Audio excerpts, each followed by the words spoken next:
This episode of 9 Bob Note is definitely not suitable for children. Welcome to 9 Bob Note with Paul Isles-Rush and Ken Moss.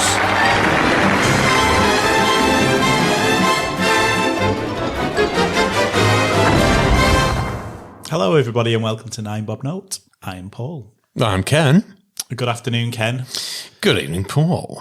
And this week you're in the driving seat and again the iPad's out. Racist hair. Yes. Right. You know how you stunned me last week with gay penguins? Well, yeah, touche. This is something... I can't believe I'm reading this fucking rubbish. A group of MPs and campaigners, spearheaded by Kim Johnson MP and backed by the Halo Collective and Glamour magazine, have called for textured hair to become a protected characteristic. This is in the hope that it would raise awareness of hair discrimination and highlight it as a serious racial issue. To discriminate against somebody because of their hair would make that a form of racism. Now... Right. I am determined to call out this bullshit from now on because we're getting just stupid. This is on the back of, I think, the usual September rush of parents who send their kids to school, just letting them wear whatever they want, jewellery, whatever shoes they choose to, makeup, earrings, and style their hair however they want, against what is, each particular school's policy, and then complain about it on angry people in local newspapers. And that, to be quite honest, seems to be where this has stemmed from. A lot of it's come from kids going to school. There are all sorts of different hair types out there. If somebody has got afro hair, there's not really a lot they can do about it. You're sort of stuck with it unless you've got billions of pounds like Rihanna and can straighten it like a ramrod. But most people can't. I don't ever know of anybody who's got, in air quotes, black or afro hair or curly hair that they can't do anything with, that they've been discriminated against because of this. Now, bear in mind, we grew up in the 80s. And, there were black kids at our school who had, there's two that leap to mind. They had afro hair. I don't remember a single thing ever being said against them. No. And I think if in those cases, because as you say, you always get in September, kids go back to school and the ones in the paper always got ridiculous haircuts that are against the rules. And then they're complaining that they get sent home. If there is a school rule that says you can't come to school with an afro...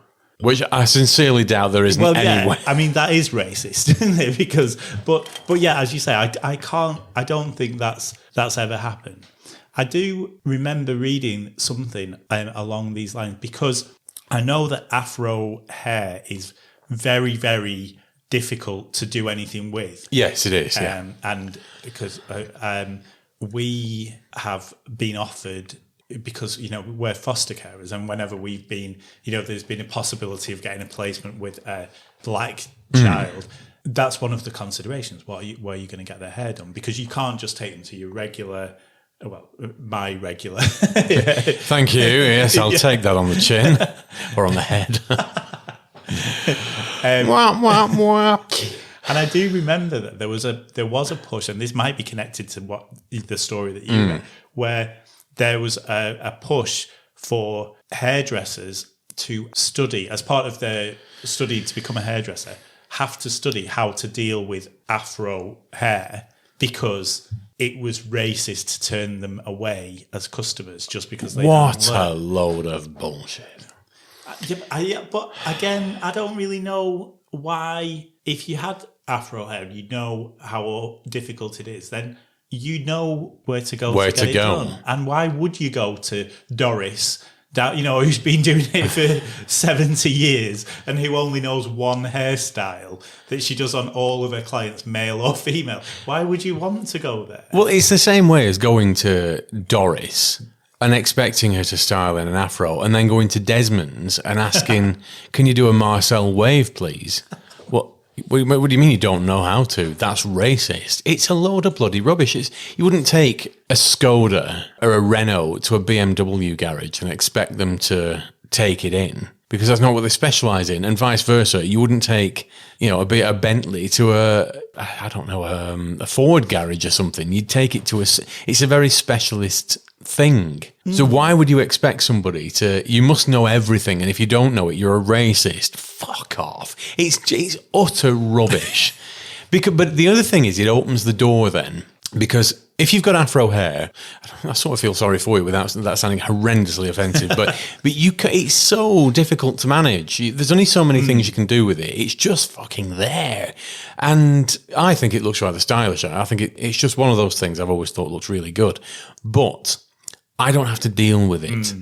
So you don't have the option there. You are stuck with that hair. It will do what it wants, and if you think differently, well, tough, mate. But then you get people who will go to school and think, well, if they can do it, we can. So little Chelsea goes to school with rainbow braids and one side of it shaved off down to the wood. Well, Leon or whoever, he's allowed to have his hair, in dreads. Why am I not allowed to have mine in this ridiculous style? It's racist. So you open the doors then, because I do firmly believe there is a sort of semi-backlash against it from the bloody chavs that are out there. The rules don't apply to my child. I want my child to be able to express themselves. Brilliant, but there are rules at school. And it's good training for future life, because there are rules in the rest of life. This is not some draconian Victorian measure to get all kids to conform and look the same. As far as I'm concerned, we had school uniform, and it was to eliminate that class divide, because there were some poorer families and there were some richer families. You could still sort of tell, but everybody had to wear the same uniform. There were no variations in that uniform. You had to wear a very specific style of shoe. Again, it leveled the playing field. So all those differences were sort of ironed out. There was no jewellery. There was no, I think girls were allowed to wear a stud. And that was about it. There was no makeup, no perfume, even though, some of them did. But it was a great leveller. Once you start down the relaxing that route, the imbalance between the family statuses at home, it's just going to be widened. You're going to create problems that aren't there. Yeah. And one of the things with those arguments that, I completely agree, your child should be allowed to express themselves however they want, but they're not doing this. Your son hasn't gone and got 2 lines shaved in his head because that's what his expression is, because he looks the same as all the other kids. So he's not expressing his individuality. And what he's doing is he's done it on purpose, because he knows it's against the rules. Yeah. And he knows that when he gets sent home from school, you'll kick off to the paper and get him some likes on Facebook.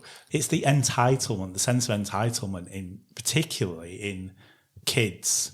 But then it's backed up by the parents. And that's the problem. Yeah. And I'll come back to this. These are our generation of parents. We are the generation that are the parents now. How? We did not have that upbringing. How have we, as a generation, turned out this way? I don't get it. Each generation pushes back against the last. It's just the natural order of things. That's how it works. But we didn't have a bad life, and each generation has a better and better life. And each generation seems to complain more and more about what they don't have and I don't get it. How have we all turned out like this, that now the next generation is going to be utter monsters, that the rules don't apply? There should be no rules. Yeah, unless someone does something against them. That's against the rules, and then appalling. Yeah, that's it. By all means, express your individuality, but don't do it at the expense of everybody else. No, you're not any more important than anybody else, and it's very strange the way that the parents react to different things. I'll give you an example. This is way off the topic of the hair. But as is the way that this works, that we had in our Year 5 parents WhatsApp group, as you know. Dear. Dear. We had somebody, one of the mums of a little girl asked, it sounds funny and I'm laughing when I say it, but it really isn't. She said, I really after some advice because I don't know what to say to my daughter. She's come home and said that some boys have called her a bitch ass hoe. This is a 9-year-old boy. And first of all, why are they saying that? And she's also asked, what does that, I don't know what any of those words mean. Can you explain it? And so, and various people, but the amount of people who put in replies to the chat, oh, well, yeah, my son, he gets those words because he listens to rap music. He's 9. Why is he listening to rap music with explicit lyrics? That's on you. Like, oh, yeah, well, that boys will be boys. Teaching the child that it's okay to call girls in your class a bitch ass hoe it isn't appropriate. I mean, it's never okay to say that to a girl. Oh. Rap, unfortunately, is the only area of music I never wander into. It fucks me off because over the past sort of couple of years, there's been the whole Black Lives Matter thing and all this, and a big push against. On the back of this, because I am one of the 5% that is sort of pushing back against now, where my tolerance is sort of running out on this. I get the message, but you're ramming this a little bit too far home. So I've been watching interviews with black people on the whole subject, and one of them, and it was somebody really, really prominent, some rapper, a black musician or actor, or some. I've got Lil Wayne in my head, I think, who I don't know who he is, but I know the name.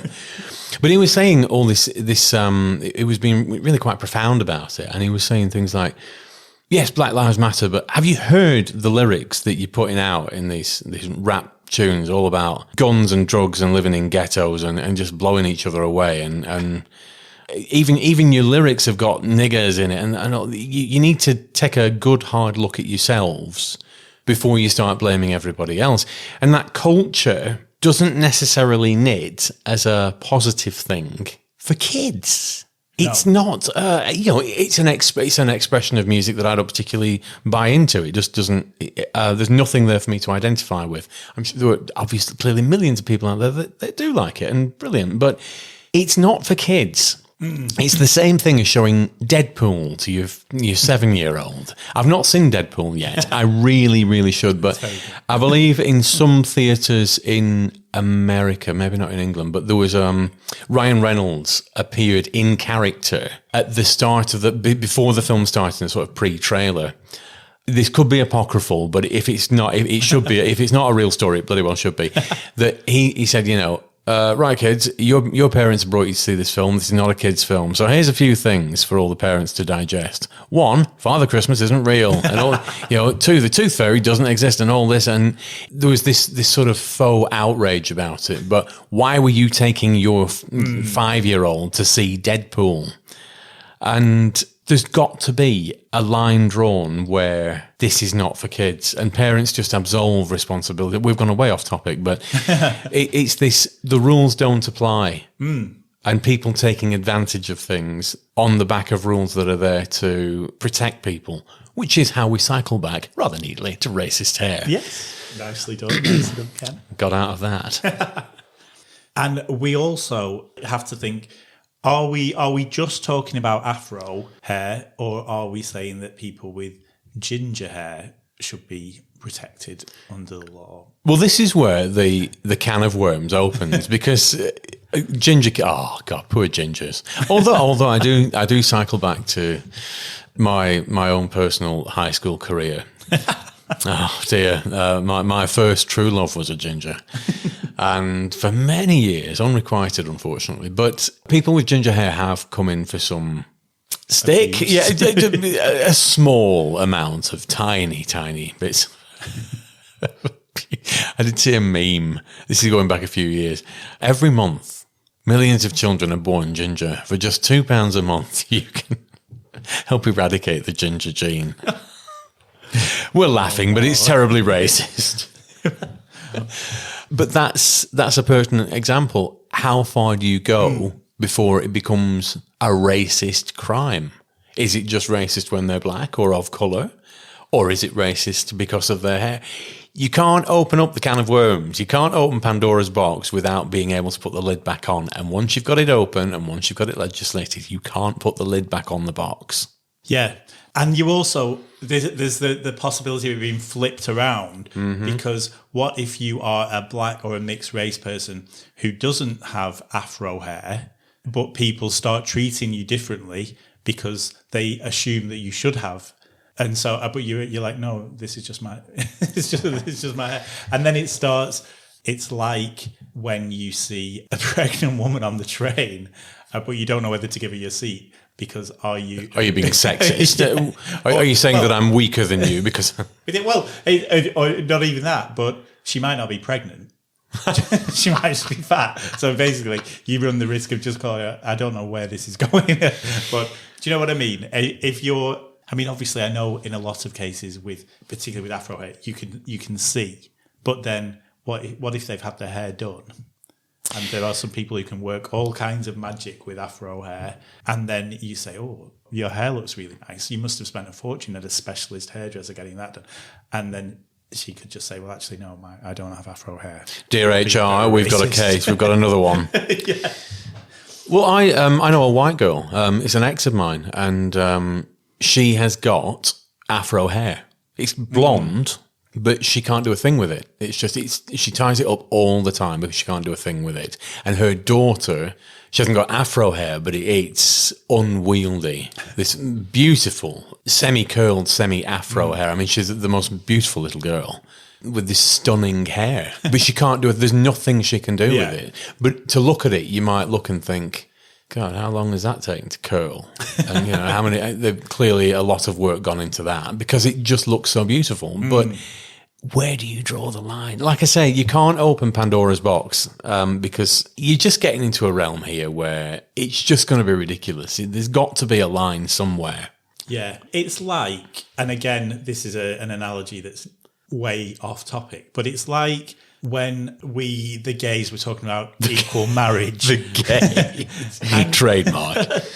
And there's a big thing about we want to be able to get married. That's fine. Yes, go away. You can get married. No problem. You're not allowed to get married in Catholic churches, though. The Catholic Church won't. Yes. And then, but then people complaining about that. And yes, I think it's ridiculous. But why would you want to get married in a Catholic church when they spend their whole life telling you that your lifestyle is wrong, and then just because it's a nice church, it's just very silly. And that is like, why would you want to go to Doris to look after your afro hair? Is where I'm going. Sorry, Doris. I know that you're a very good hairdresser. Should we rate racist hair in feather boas? It's time to decide whether or not this is a topic of import. Largely because it's just another of those topics where I think there's too much scope for, let's be honest, chavs to take the piss. I'm going to give it 4 because it's just another erosion of rules. The discussion, the debate, the topic, it's done with the best intentions, as these things always are. But a large part of it's virtue signalling. And another large part of it is people that are going to use this to break the rules for their own advantage because the rules don't apply to me. I am sick to the back teeth of people using any excuse to break the rules and then blame other people for it. Yeah, I agree. It's something that seems silly when you first mention it, but then the possibilities for where it could go on both sides are quite scary. So I think I'd go with 4 as well. Excellent. Hurrah. Well, this time I'm going to dig out the Twitter twatter. Yay. That's my opinion! This week I'm going to nominate Mike Graham from Talk Radio. I'm going to let the words speak for themselves here. This was an interview between Mike Graham, a presenter on Talk Radio, and Cameron Ford, who was an Insulate Britain activist. Just take a listen to this. Morning, Mike. Oh, hello. What are you glued to, Cameron? Just your screen, unfortunately. Unfortunately? What do you do for a living, Cameron? I'm a carpenter. A carpenter, right. So how safe is that for the climate? Well, I work with timber, which is a much more sustainable material rather than concrete. I also But you work with retrofit- trees that have been cut down then, don't you? It's a sustainable building practice How is it sustainable if you're killing trees? because it's regenerative. You can grow trees. Well, you can grow all sorts of things, can't you? Well, you can't grow concrete. You can.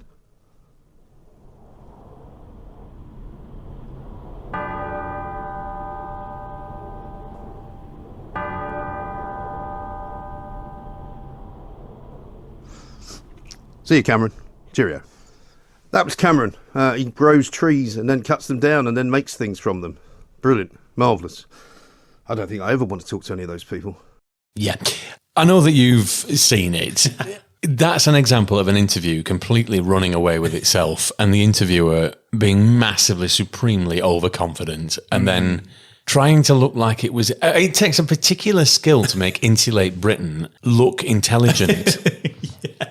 So he is, without doubt, this week's Twitter twatter. And well deserved. Well deserved. Well done, Mike.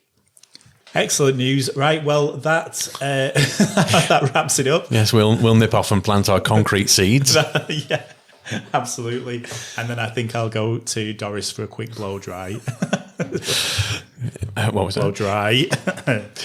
dry. We will see you next week for more 9 Bob Note. Thanks for listening, boys and girls. Ta-ta. Bye.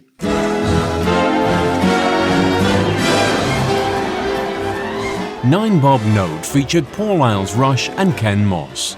Title music was by Mark Shyman, and the programme was produced by Maverick Productions.